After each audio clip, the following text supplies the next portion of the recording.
Sutra teratai yang menakjubkan. Bab 17, Pembedaan Jasa Kebajikan. Sinvasyang Sutra Teratai episode 1583. Batin fokus dan selaras dengan prinsip kebenaran, tekun mempraktikkan dengan upaya bersemangat. Batin bebas dari pikiran bukan-bukan disebut fokus. Praktik tanpa henti disebut maju. Batin harus fokus, selaras dengan prinsip kebenaran dan padu dengan praktik, sehingga tiada penyimpangan atau pencampuran. Demikianlah yang disebut upaya bersemangat. Segala yang dipelajari dan dipraktikkan, bila mana dapat dipraktikkan dan ditegakkan dengan upaya bersemangat, maka semua tekad dapat tercapai dan sesuai keinginan. Bersungguh hatilah, bersungguh hati mendengarnya, dan bersungguh hati mengingat kembali apa yang didengar. Sebuah sutra ada begitu panjang, setiap hari dibabarkan, jadi harus didengarkan setiap hari dan diingat setiap saat. Harus diingat kembali dalam batin. Setiap hari mendengarnya dan implementasikan dalam kehidupan, maka segalanya akan menjadi harmonis. Hidup Anda akan bermandikan aliran Dharma. Dengan demikian ingatan kita tidak akan hilang. Selamanya jernih di tengah Buddha Dharma. Bersungguh hati, batin bebas dari pikiran bukan-bukan disebut fokus. Fokus artinya menghimpun. Kita beberapa hari lalu sudah membahas ingin menghimpun sampai jiwa. Harus bersungguh hati mengingatnya. Fokus, jelas, pikiran tidak bercabang-cabang. Jadi, begitu mendengar Dharma Buddha, pikiran tidak bercabang-cabang. Dharma bagaikan air, artinya mengikis pikiran yang bercabang dan segala kerisauan. Gunakan Dharma untuk menghapus semua kebodohan batin dan kerisauan.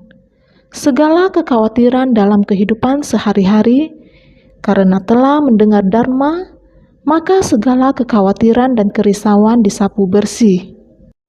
Apa yang telah kita kumpulkan adalah kebijaksanaan yang penting. Oleh karena itu, kita harus fokus dalam mendengarkan Dharma. Untuk menghapus ketidaktahuan dan menyimpan kemurniannya dalam ingatan kita, maka perlu dipraktikkan. Setelah mendengarnya dan mengalir dalam kehidupan kita sehari-hari, maka disebut praktik tanpa henti, disebut maju.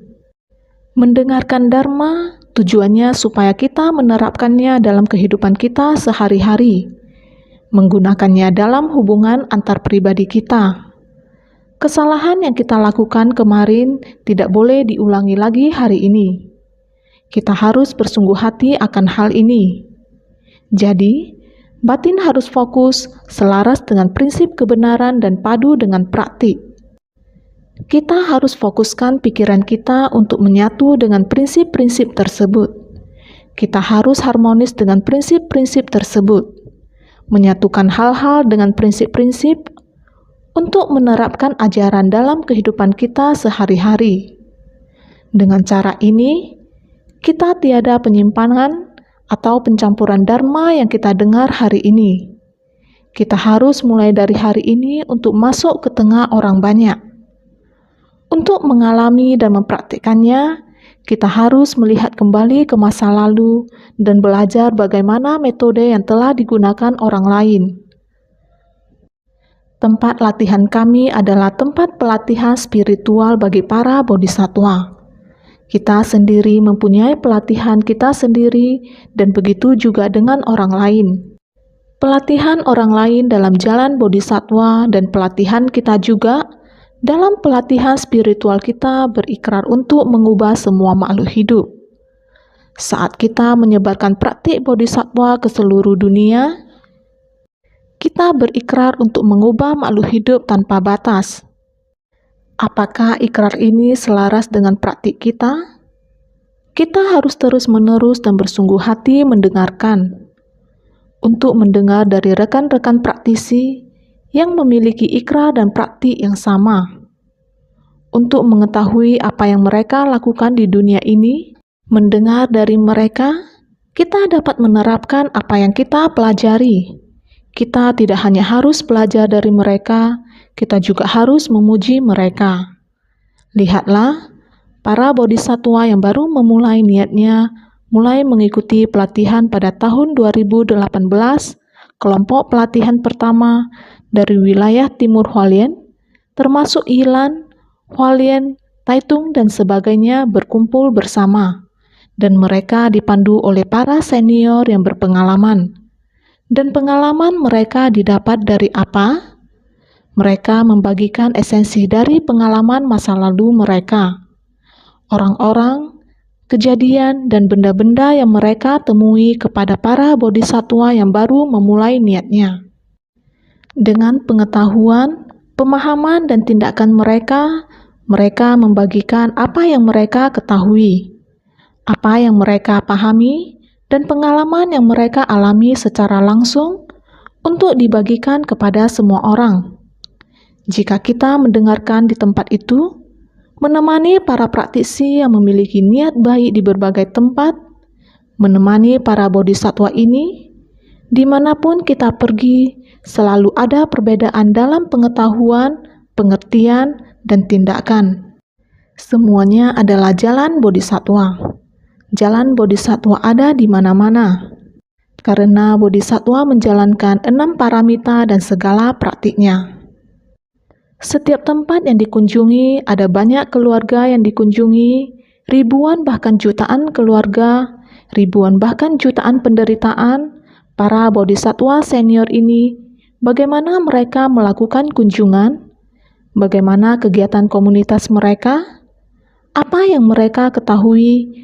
Apa tindakan mereka untuk menghadapi ini? Mereka berbagi esensi yang mereka dapatkan dengan semua orang. Meskipun kita semua orang membicarakan 6 paramita, namun mereka semua memiliki arah yang berbeda. Mereka semua kembali berjalan di jalan bodhisatwa yang sama. Maka disebut 6 paramita dan segala praktiknya. Namun, mereka tidak pernah menyimpang dari jalan ini. Kita harus menyatukan prinsip dan hal. Dengan cara ini, kita adalah batin harus fokus, selaras dengan prinsip kebenaran dan padu dengan praktik. Setiap daerah berbeda-beda, tapi mereka mempunyai ikrar yang sama untuk mempraktikkan jalan bodhisatwa. Mereka tidak hanya membicarakannya, tindakan mereka juga harus sesuai dengan ini. Jadi, tiada penyimpangan atau pencampuran, kita maju dengan setiap langkah, tidak menyimpang dari jalurnya. Ini disebut upaya bersemangat. Jadi, segala yang dipelajari dan dipraktikkan, bila mana dapat dipraktikkan dan ditegakkan dengan upaya bersemangat, maka semua tekad dapat tercapai dan sesuai keinginan. Setiap orang harus sangat bersungguh hati. Inilah cara kita menapaki jalan bodhisatwa. Tidak peduli seberapa jauh atau panjang jalannya, kita harus bersungguh hati. Seperti halnya insan suci Myanmar, tahun 2018, pulang ikut camp di Gria Chingse. Melihat mereka, saya secara khusus bertanya ke mereka, bagaimana kondisi Myanmar terkini? Beberapa tahun terakhir ini sudah terakumulasi. Berharap mereka bisa melaporkan secara sederhana. Rupanya Myanmar tahun 2018 sudah 10 tahun. Waktu berlalu dengan cepat. Sudah 10 tahun. Mengingat kembali 10 tahun yang lalu, pikiran ini dengan cepat akan terpikir kondisi 10 tahun lalu. 10 tahun lalu, tahun 2008, di satu angin topan menyebabkan kerusakan parah di seluruh dekat Yangon, Myanmar. Bencana alamnya parah dan menyedihkan. Siklon tropis Nargis mulai Mei tahun 2008, invasi Delta Irrawaddy di Myanmar Selatan. Ini sebenarnya mau bagaimana menolongnya? Tempat itu kita tidak ada benih. Harus bagaimana menolongnya? Apalagi saat itu kita di Sri Lanka. Pergi memberi bantuan dan kasusnya masih belum selesai. Orang di luar juga sangat banyak. Oleh karena itu, suatu saat, bagaimana memberi bantuan darurat ke Myanmar? Taiwan juga tidak ada hubungan internasionalnya, juga tidak ada kenalan. Oleh karena itu, mau pikirkan jalan dari mana lebih dekat? Teringat Malaysia. Peta dibuka. Malaysia lebih dekat. Singapura juga lebih dekat. Dua negara ini, daerah mana bisa pergi bantu? Kebetulan di Sri Lanka, proyek konstruksi yang mirip dengannya sudah hampir selesai. Dua pemuda yang kami kirim ke sana juga bersiap untuk kembali ke Taiwan. Jadi kami segera menghubungi mereka.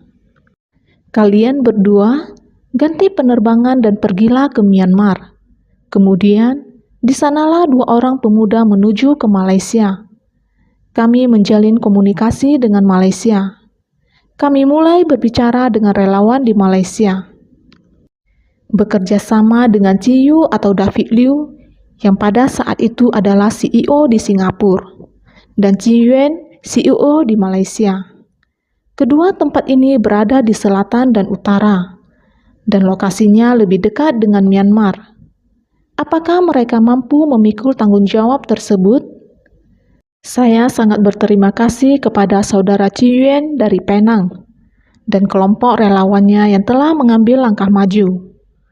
Jadi, selama jangka waktu tersebut, mereka bergabung untuk mencari cara menuju ke sana. Ciyu telah pergi ke sana sebelumnya dan Ci Yuan juga maju untuk membimbing orang-orang di sana. Beginilah perjalanan dimulai. Pada masa itu sungguh sulit. Sejauh mata memandang tempat itu, yang terlihat adalah semua bekas banjir. Terutama ada banyak orang yang menderita kemiskinan. Seperti petani penggarap, mereka bertani, mengalami kerugian paling besar. Kehidupan para petani ini pada dasarnya memang tidaklah mudah untuk dijalani. Pasca bencana angin topan dan banjir kali ini, mereka mengalami banyak kerugian dan kehilangan segalanya. Sungguh menyedihkan. Kita melihat banyak orang yang meninggal dunia, benar-benar pemandangan yang sangat tragis. Di saat itu, bagaimana kita dapat membantunya? Pemerintah menerapkan pembatasan yang keras, namun kita dapat mengatasinya dan langsung pergi ke tempat-tempat yang paling menderita. Untuk memberikan pengadaan sementara dan bantuan sementara. Tak disangka, pada kurun waktu tersebut tahun 2008, kita kembali dilanda gempa bumi di Sichuan, daratan utara. Gempa Wenchuan pada 12 Mei 2008. Masalah mendesak di sini dan yang paling mendesak di Myanmar hampir berakhir. Jika kita ingin melanjutkannya, mungkin diperlukan lebih banyak komunikasi. Tiongkok membutuhkan bantuan pasca gempa bumi di wilayah Sichuan, maka dari Taiwan kami segera melakukan kontak langsung dengan Cina dan memulai komunikasi. Kami memindahkan sejumlah besar sumber daya dan tenaga kerja dari Taiwan dan Tiongkok, mengarahkan mereka segera untuk pekerjaan bantuan bencana di Tiongkok. Di tengah kejadian ini, kami menerima surat lagi dari pemerintah Myanmar, mengundang Tzu Chi di Taiwan untuk memberi bantuan. Jadi, itu terlihat seperti kami membuka jalan di Myanmar dan bisa memulai kerja mereka. Tetapi, Taiwan jaraknya jauh dari Myanmar. Karena relawan Malaysia sudah pergi duluan, Taiwan mengirim relawan medis untuk klinik gratis. Sedangkan Malaysia mulai merencanakan bagaimana bergerak untuk membantu Myanmar. Hal yang paling penting adalah membantu para petani. Untuk petani, bibit padi adalah yang terpenting. Kami cepat-cepat membawa bibit beras dalam jumlah besar. Memilih bibit beras yang berkualitas, kami juga memberikan pupuk yang paling bagus saat kami membagikan bibit beras.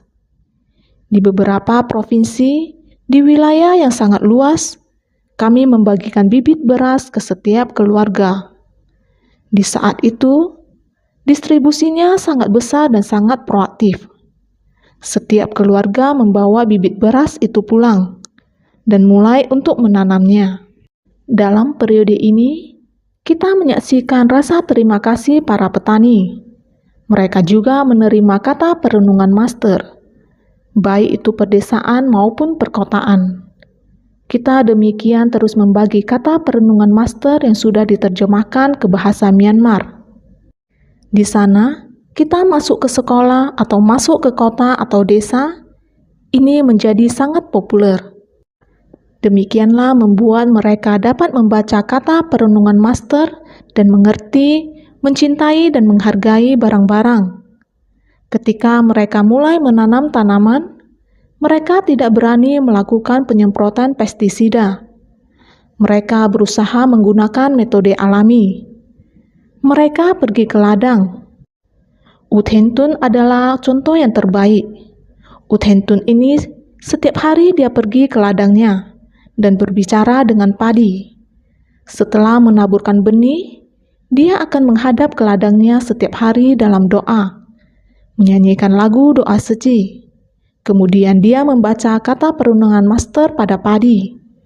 Dari depan ke belakang ladang, dia membaca kata perenungan master kepada mereka, membabarkan dharma kepada mereka. Ada orang tidak berani melakukan ini, tetapi inilah yang dia lakukan. Ada orang masih menyemprot pestisida dan pupuk kimia. Dia sepenuhnya mengubahnya dan menggunakan metode alami dan organik, bahkan berbicara kepada padinya. Dia melakukan ini setiap hari. Apa hasilnya? Saat panen, bagi yang menggunakan pestisida, memiliki serangga di padi mereka. Ladang di tempatnya, dia tidak menggunakan obat pestisida atau pupuk kimia. Satu-satunya hal yang dia lakukan di tempat itu.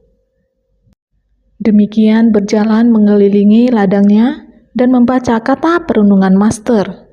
Setiap hari, dia berdoa dengan hati yang tulus. Hasilnya, dia memiliki panen yang hasilnya jauh lebih baik dari orang lain. Tidak ada serangga dan hasil panen jauh lebih baik. Berita ini pada waktu itu mempunyai pengaruh yang sangat besar, menyebar dari mulut ke mulut dan disebut benih lembah dewa. Jadi U Thien Tun sukses bertani. Selama 3 atau 4 tahun, dia selalu membantu di Seci. Akhirnya dia tersertifikasi tahun 2016. Karena dia rutin hadir, ikut pelatihan, selalu mendengarkan orang-orang Seci berbicara tentang urusan dunia, menganalisis konsep spiritual agama Buddha. Dia di dalam desa menggunakan bahasa mereka dan pikiran lurusnya untuk terus berbagi dengan semua orang di pedesaan. Ladangnya menjadi kesaksian. Kehidupannya membaik. Rumahnya direnovasi dan juga dijadikan kantor penghubung.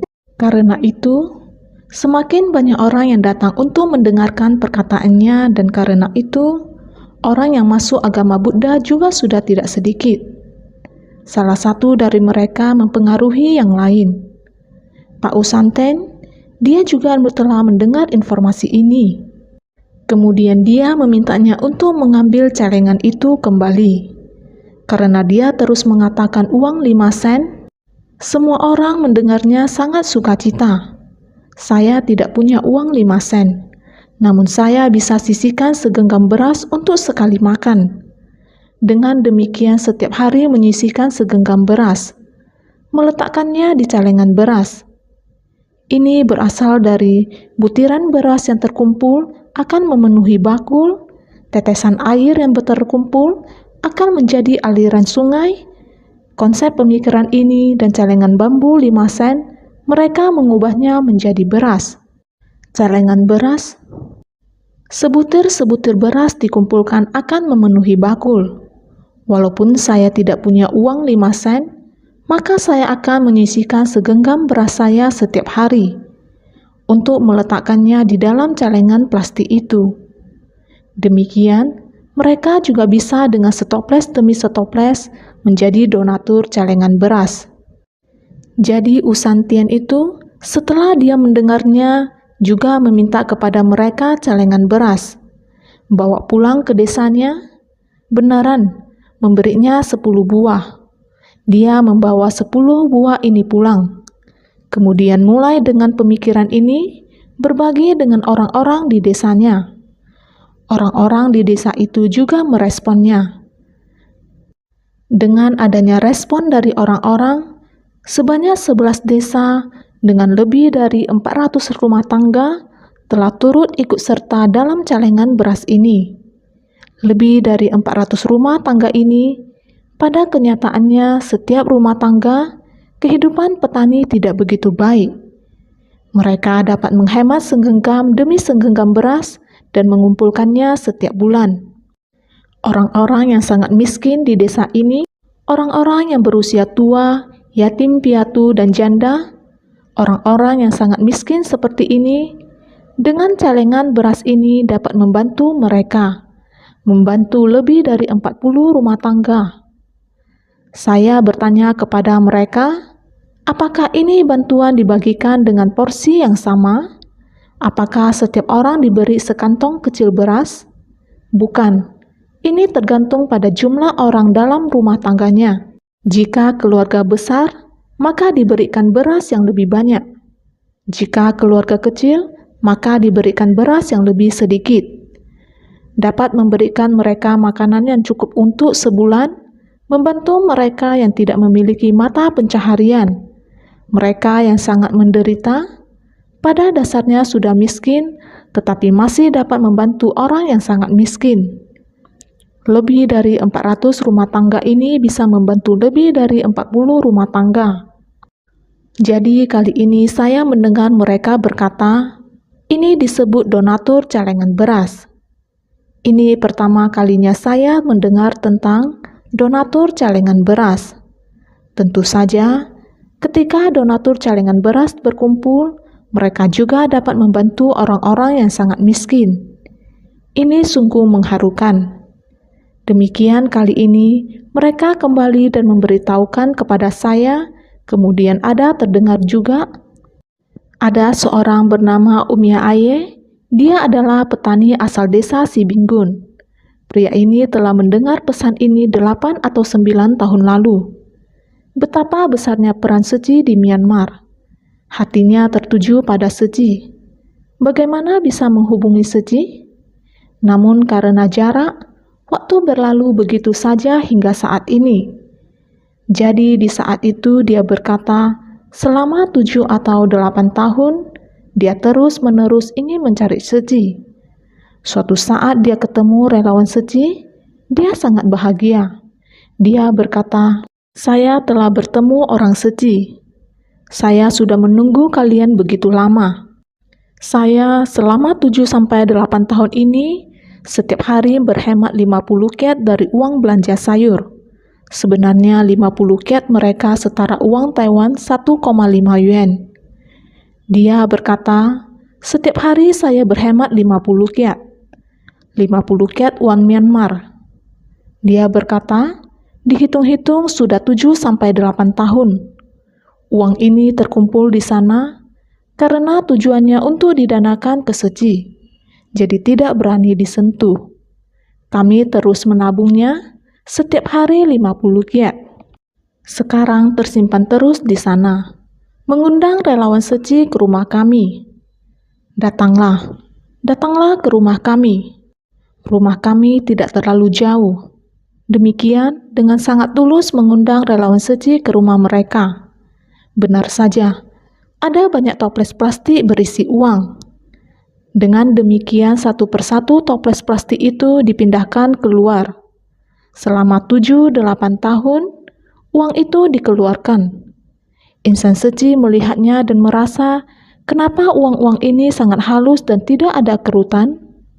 Katanya, karena setiap tahun tempat kami ini sangat-sangat lembab, uang-uang ini jika terus dibiarkan tersimpan seperti ini, takutnya akan menjadi basah. Terkadang kami menjemurnya di bawah sinar matahari. Jika tidak ada sinar matahari atau lama tidak ada sinar matahari, kami akan menyetrikanya. Uang telah dijemur dan disetrika. Benar, uangnya sudah lama. Namun saat dikeluarkan, setiap lembarnya sangat halus dan rapi. Itu adalah uang yang sering dijemur dan disetrika. Ini pertama kalinya saya mendengarnya. Pertama kalinya, foto ini juga diambil. Bukan untuk menyuruh beliau kembali bersiap. Beliau dengan tulus mengundang insan suci. Ketika bertemu dan mengundang, beliau mengajak mereka ke rumahnya. Dengan segera mengeluarkan uang-uang itu, beginilah kita menyaksikan uang yang telah disetrika. Dahulu saya pernah dengar, uang ini telah disetrika.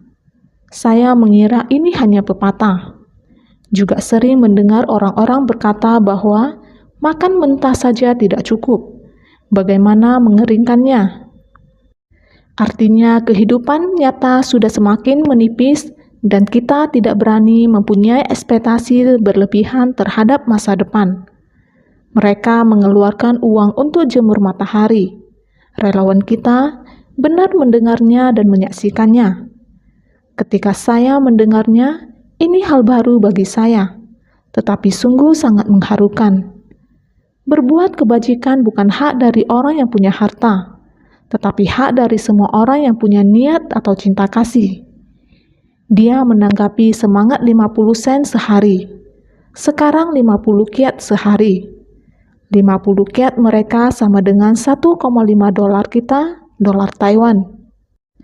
Dengan cara seperti ini, sumbangan ini diakumulasi. Beberapa banyak uang yang dikumpulkan adalah hal kedua, tetapi semangat dan filosofinya sangat menyentuh. Jadi, kali ini kita menemukan bahwa mereka di Myanmar yang datang memberikan bantuan telah mengatasi kesulitan dalam hidup mereka untuk membantu yang lain. Yang miskin membantu yang lebih miskin, yang menderita meskipun kehidupan materi mereka miskin, tetapi jiwa batin mereka kaya, dan sudah berlangsung sampai sekarang. Hal ini sungguhlah tidak mudah. Karena itu kenapa harus batin bebas dari pikiran bukan disebut fokus, praktik tanpa henti disebut maju. 50 kyat, 50 kyat, bukankah ini tanpa henti? Setiap hari segenggam beras, bukankah ini tanpa henti?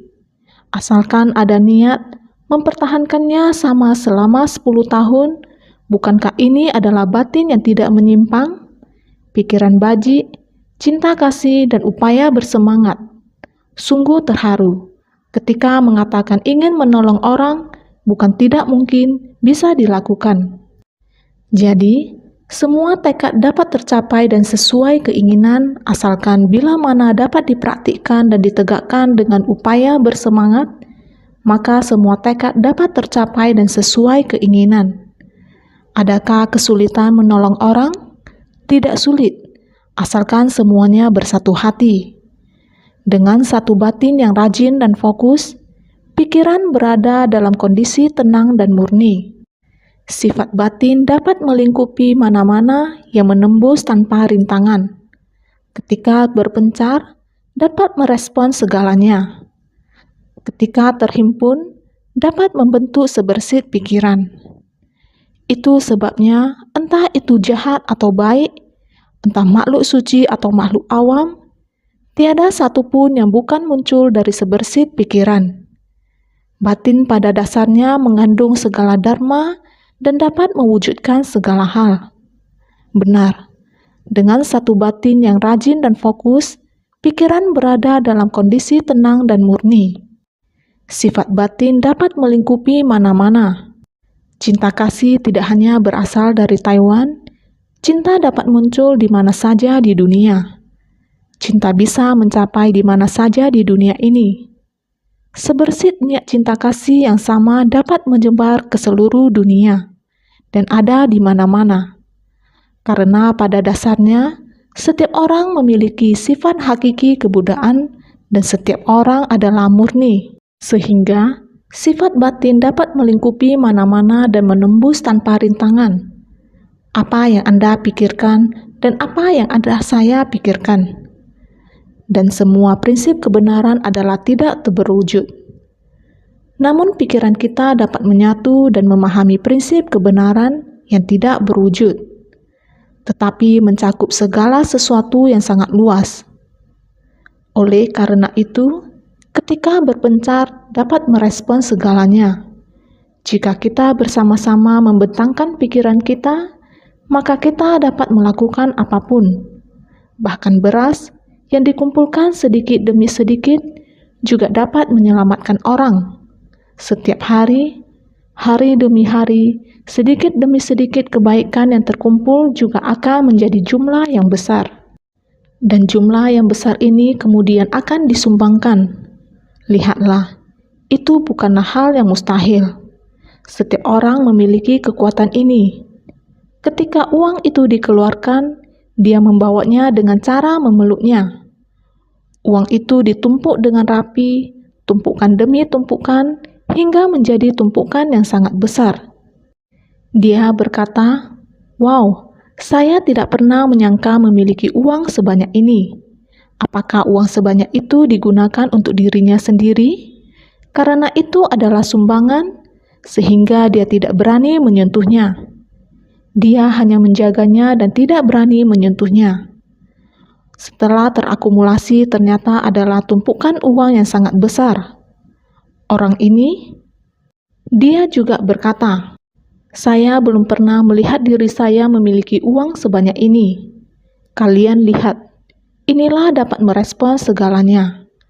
Uang ini apabila digunakan akan dapat membantu banyak orang. Sehingga saat batin kembali atau memusatkan pikiran, dibutuhkan satu niat pikiran. Saat disebarluaskan akan menyebar luas. Saat kembali memusatkan pikiran, akan menjadi satu niat pikiran. Maka, segala hal baik maupun buruk, suci maupun biasa, segalanya berasal dari satu niat pikiran.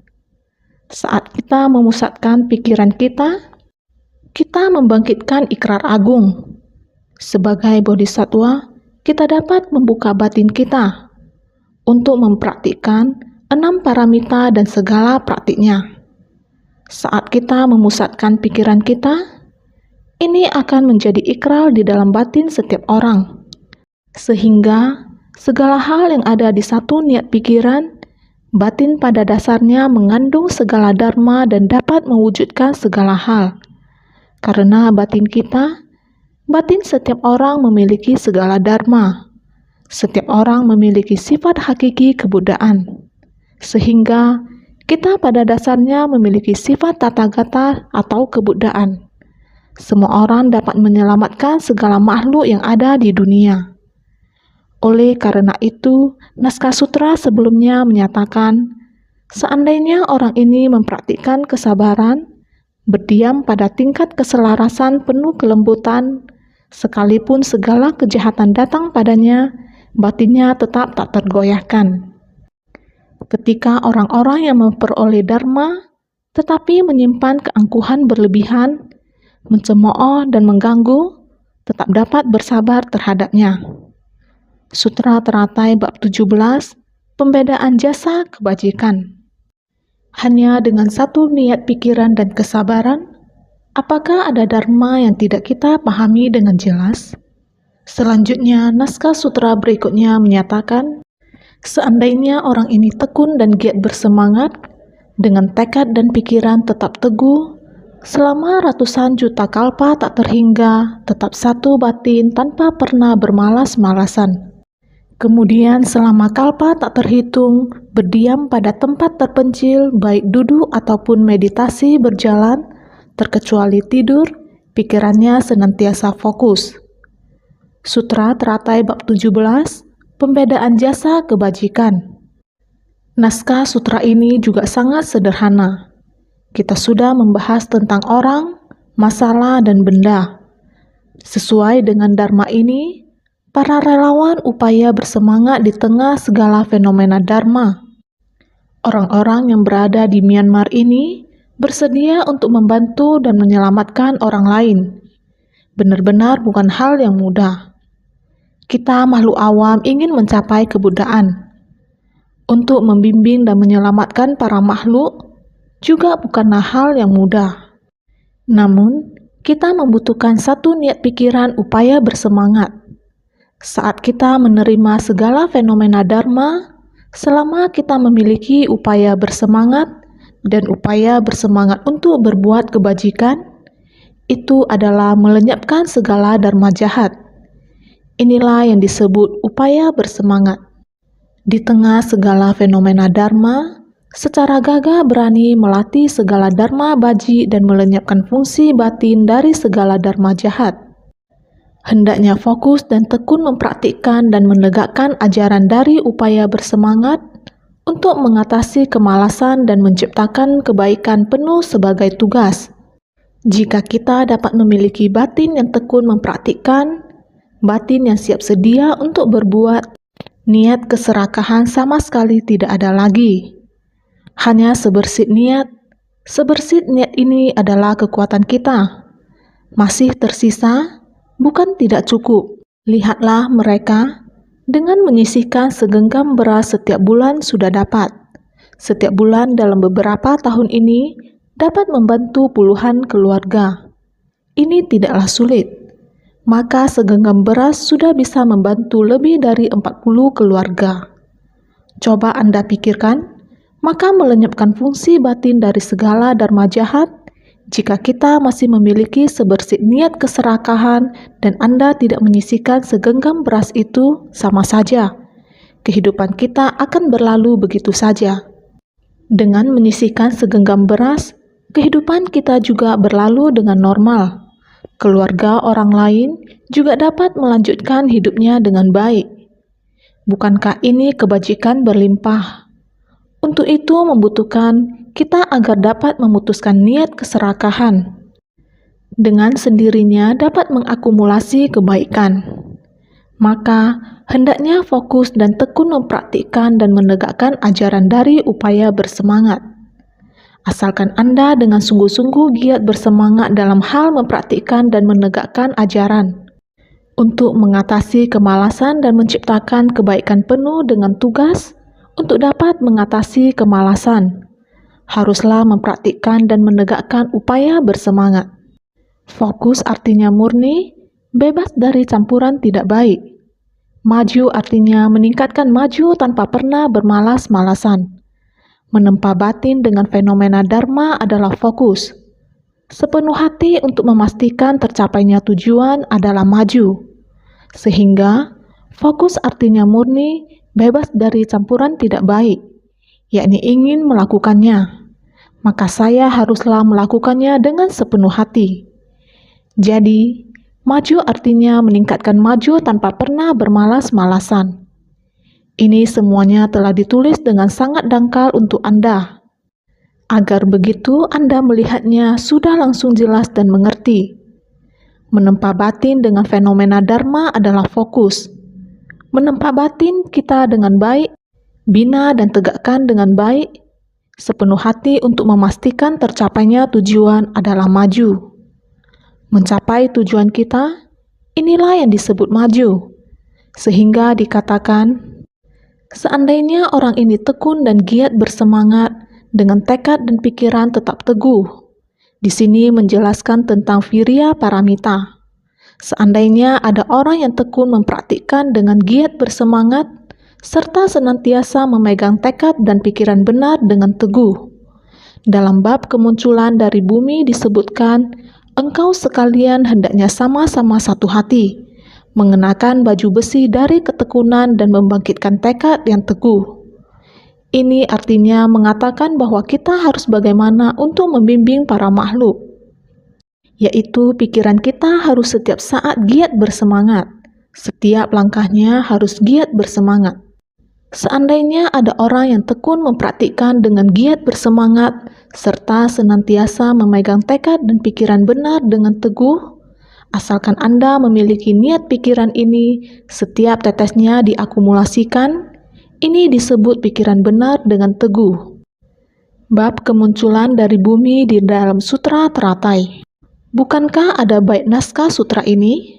Engkau sekalian hendaknya sama-sama satu hati, mengenakan baju besi dari ketekunan dan membangkitkan tekad yang teguh, yaitu harus mengenakan baju besi perang.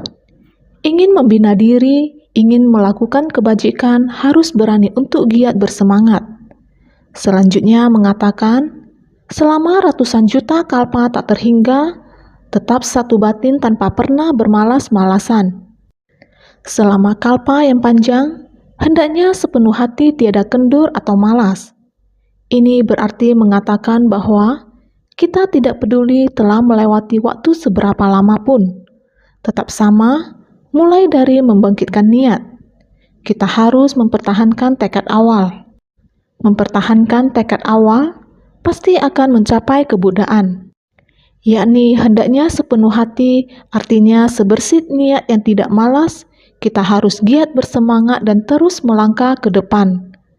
Kemudian selama kalpa tak terhitung, berdiam pada tempat terpencil. Dalam waktu yang panjang, selama kalpa tak terhitung, berdiam di tempat terpencil dan sunyi, dengan batin jernih dan pikiran benar, merenungkan dengan hening. Pelatihan diri kita bukan hanya dimulai dari sekarang. Di masa lampau, ada waktu yang sangat panjang ketika saya terus berkata kepada kalian semua bahwa Sang Buddha sudah membina diri selama kalpa tak terhingga. Jadi kita sudah menjalin jodoh dengan Buddha untuk waktu yang panjang. Karena Sang Buddha dalam setiap kehidupannya tidak pernah menyerah. Jadi kita sudah menjalin jodoh yang dalam dengan Buddha. Inilah mengapa kita sekarang bisa mendengarkan Dharma dan mempelajari pelatihan Buddha. Jadi ini adalah pembinaan diri. Kita membina diri, melatih praktik kebajikan. Waktu di masa lampau telah lewat untuk waktu yang panjang. Jadi disebutkan bahwa kemudian selama kalpa tak terhitung, Buddha seperti ini, Bodhisattva juga seperti ini, kita juga mestinya seperti ini. Berdiam pada tempat terpencil. Batin Buddha dan Bodhisattva sudah sangat tenang. Mereka melewati kalpa yang panjang dan selalu berdiam di tempat yang tenang. Batin mereka sangat tenang dan mereka berdiam di tengah para makhluk tanpa rasa takut. Dengan batin yang tersuci, batin yang paling murni dan tak tergoyahkan. Mereka datang dan pergi ke tengah orang banyak. Dalam waktu yang panjang, ketika kita membahas tentang 4 praktik penuh kedamaian dan kebahagiaan, kita juga sudah membahas tentang ini. Berdiam di tempat terpencil dan sunyi, dengan batin jernih dan pikiran benar, batin kita selalu dalam keheningan meditasi. Seperti berada dalam samadhi, ada pandangan dan pikiran yang benar. Ini adalah merenungkan dengan hening. Batin mereka sangat hening dengan pikiran yang benar. Baik duduk ataupun meditasi berjalan, terkecuali tidur, pikirannya senantiasa fokus. Baik ketika duduk meditasi ataupun meditasi berjalan, terkecuali saat sedang tidur, senantiasa memfokuskan pikiran. Mengumpulkan pikiran bercabang-cabang menjadi satu pikiran, makanya disebut pikirannya senantiasa fokus. Baik kita sedang duduk atau berkegiatan, semuanya sama. Baik duduk atau berkegiatan, selain tidur, batin terjaga dengan baik. Tetapi ketika menjalankan 4 praktik penuh kedamaian dan kebahagiaan, bukankah juga demikian mengatakan kepada kita? Kalian bahkan sedang tidur pun, kami sedang mendengarkan Dharma. Bahkan tidur pun, kita sedang membabarkan Dharma kepada orang. Tidak ada waktu tidur di sini. Walaupun naskah sutra mengatakan, baik sedang duduk atau meditasi berjalan, selain tidur harus memfokuskan pikiran. Kata tidur ini bukan berarti ketika kita sedang tidur, tetapi ketika kita kebingungan. Niat pikiran kita kehilangan arah, seperti yang dikatakan orang, apakah kamu masih tidur? Kamu masih belum sadar. Ini bukan berbaring tidur. Tidur untuk istirahat, kita masih tidur karena belum sadar. sehingga kita harus sering memfokuskan pikiran dengan baik. Sehingga, ingat naskah sutra bagian ini, bukan hanya giat bersemangat di keseharian, asalkan tidur sudah merasa rileks, sebenarnya batin ketika tidur juga harus dijaga dengan baik. Karena ini yang disampaikan pada 4 praktik penuh kedamaian dan kebahagiaan. Kamu juga mendengarkan dharma pada saat tidur, kamu juga membabarkan dharma pada saat tidur, kamu juga bermeditasi pada saat tidur, kamu juga mempraktikkan renungan ajaran Buddha pada saat tidur. Ini semua ada pada naskah sutra. Sehingga saudara sekalian, mempelajari ajaran Buddha harus senantiasa, batin harus bersatu. Niat pikiran kita harus berada pada renungan yang hening. Batin giat tiada bercabang. Terus bersemangat tiada henti. Kita dengan batin penuh giat bersemangat menerapkannya dalam kehidupan. Mendengarkan dharma dalam kehidupan keseharian, bersatu, mendengarkan pandangan orang lain di tempat yang jauh, memikirkan tugas dan tanggung jawab yang diikrarkan, sehingga 6 paramita dan segala praktiknya dalam 5 paramita pasti menyatu dengan prajna paramita. 6 paramita sepenuhnya lengkap. Baru bisa sampai seberang, setiap orang senantiasa lebih bersungguh hati.